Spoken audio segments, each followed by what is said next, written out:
Welcome to Your Bookkeeping Matters. I'm Lisa Turner, bringing you short and snackable weekly episodes on bookkeeping and business matters in an easy to understand way so you can be in control and confident that you know your bookkeeping matters. Let's dive into this week's episode. Hello, and thanks for popping me in your ears for part 2 of my financial tips to thrive as a creative entrepreneur. If you haven't yet caught last week's episode, when I planned out this topic, I wanted to share so much with you, but still keep it short and snackable. I made it into 2 parts. And in part 1, we covered some quick and easy ways to digest numbers for creatives that aren't the long and boring traditional reports that make your eyes glaze over so you can still keep on top of your numbers and thrive, and how and why you need to know the breakdown of income by your products and services and if they're profitable. And this important insight is so often overlooked in the creative industry, but it's important and super simple. You might have talked yourself out of it, but you absolutely can do it. I had a client only a month ago ditch a whole area of her business and no longer offer that service because while the business was making money overall, that area was leaking it out. And had she not drilled down for me on the different areas and if they were making a profit or not, she might not ever have found out. You might be freaking out hearing that who ditches a whole service, but she did do her research and work out her options. Should she increase her prices? Can she reduce costs? But it turned out it was best for her to no longer offer it. And that scenario and outcome looks different for everyone. It's important to review your areas for profit, but also important to comb through your options before making a decision. You should actually adopt that approach before making any business or financial decisions. Always look at your options first. And are you ready to look at my next few tips in this week's part 2 to thrive in your creative business? How can you make numbers fun in your business? Well, we all love a bit of fun in our business, don't we? Not only the creative folk. So this could be helpful to you if you're a technical person as well. I did a blog piece earlier that you'll find super helpful on this as well. Here's how to make numbers fun. So you can check that out on my website if you like reading blogs. Now, the first tip to share with you is to flip things when you're looking at your money and thinking about it. A lot of the time for creatives, I know you feel overwhelmed moving money around or out of your accounts. It might make you feel like you're sacrificing things when you take money out of the account. You want to save for a new shiny piece of equipment or fun tools to help you do your work, but the thought of moving that money out to a savings account is stressful or it feels like it's eating into your profit. Turn that around and change your thinking too. This is creating an opportunity for you. You get to buy something new down the track that you've saved for. Or if you're moving money to a savings account for GST, it's not a scary ATO debt looming. It's a celebration that you made sales and you have to pay GST and you already have the money saved, so it's not scary at tax time anymore. The money is there ready to pay when the next BAS deadline rolls around. You'll be surprised to learn you're not the only creative business owner who despises sending invoices out to your clients. You dread that time of the week or start of the month when it is that time where you need to bill your clients. How can you reframe invoicing in your mind? It's not a dreaded task. It's a fun task where invoicing the clients might equal to you creating magic, getting funds in the account to pay yourself or to buy the fancy things that you're wanting or needing to use.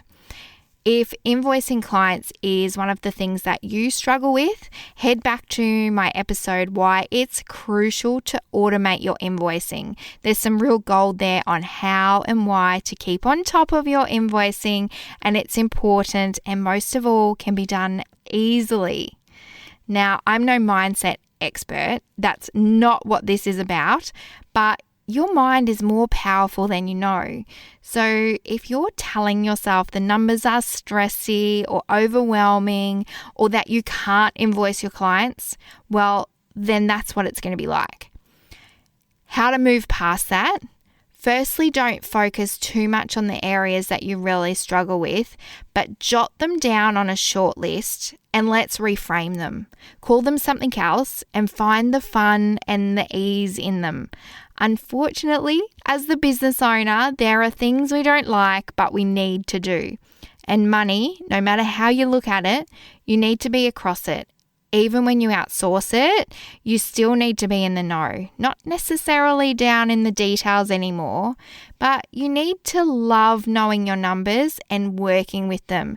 And flipping your mindset is one brilliant way to make them more fun for you.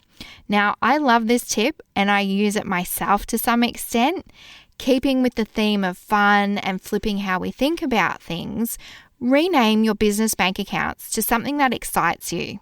In my family, we have a personal savings account called Holiday Time, and it has a palm tree icon in the name in my online banking. It sounds really corny, but I love putting money in there, knowing that that is going to be used for a holiday and that we already have one planned. I don't mind at all that I have less money to spend from my other bank accounts. See how it's all in your mind and how you think about things? How can you apply this in your business? You can change your business bank account names online as well. And I'm talking accounts, yes, more than one, because you need more than one business account. And I'm talking all about essential bank accounts in a few weeks. So keep your eyes peeled and ears ready for that one to drop.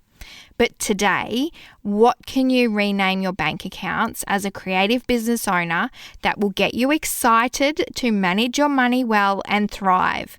And a popular one amongst our clients is calling the savings account the Glitter Fund.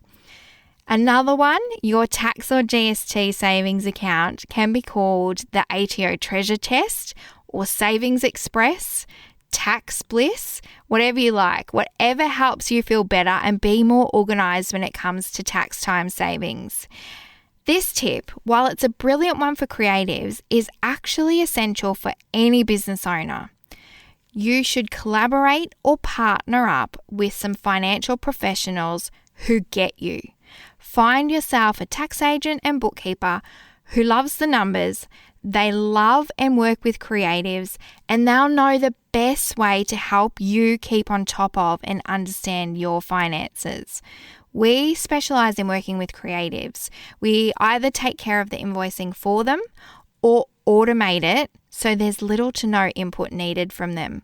We get the dashboard set up, we have colourful emails, and while they do contain important need-to-know information, it's easy to understand.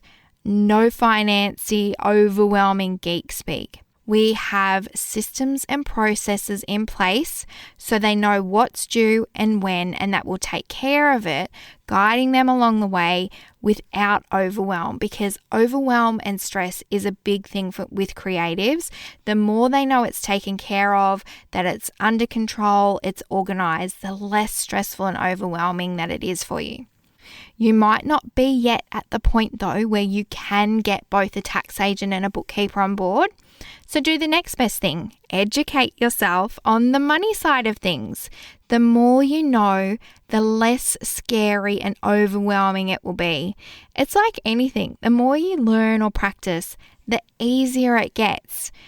Let's be honest, you might never learn to love it, but if you can learn enough to grow and thrive and it helps you outsource the books faster so you can get back to being creative, doing what you love, well, I know I learn something super fast if it helps me reach my goals quicker, that's for sure. Now, there are loads of courses, freebies, mailing lists you can get yourself on as a budget-friendly option, and I happen to have all of those, of course. You can find them linked in the show notes, and my foundations course to teach you the basics and set you up for success. What you need to know in the early days of your small business is called Bookkeeping Matters Blueprint, and that opens later in the year. Jump on the wait list for that if that's something of interest for you. And there will be some sneaky zero trainings included in the next launch of that course. Very quickly, one last quick but huge tip to help you as a creative thrive both in business and financially is to automate as much as you can. All the boring bits, all the numbers bits, things that don't bring you joy. Find a way to automate it. This will help you keep on top of things that you need to do and make sure they get done. One example that springs to mind, you can set up an auto forward rule on your emails to send invoices that you get digitally on email, and they are sent straight onto your bookkeeper or your expense app software like HubDoc. Now, there are literally loads of hacks and tips to help you as a creative thrive with your financials. I hope you enjoyed these ones and have taken away something new to go implement in your business this week. But like I've mentioned, remember, every business and every person is unique. So what works for you might not work for someone else, and that is perfectly okay. It's not wrong if we can't or don't do things the same way as someone else, either in our business or with our financials. Our brains all work differently, and that is a really special thing. The world would be so boring otherwise. Thanks for jumping onto your podcast and listening to part 2 of my financial tips to thrive as a creative on Your Bookkeeping Matters. I'm so grateful to have had you with me. If you would like to help the show reach other business owners like you, please leave a review. Thanks so much, and I will catch you next week.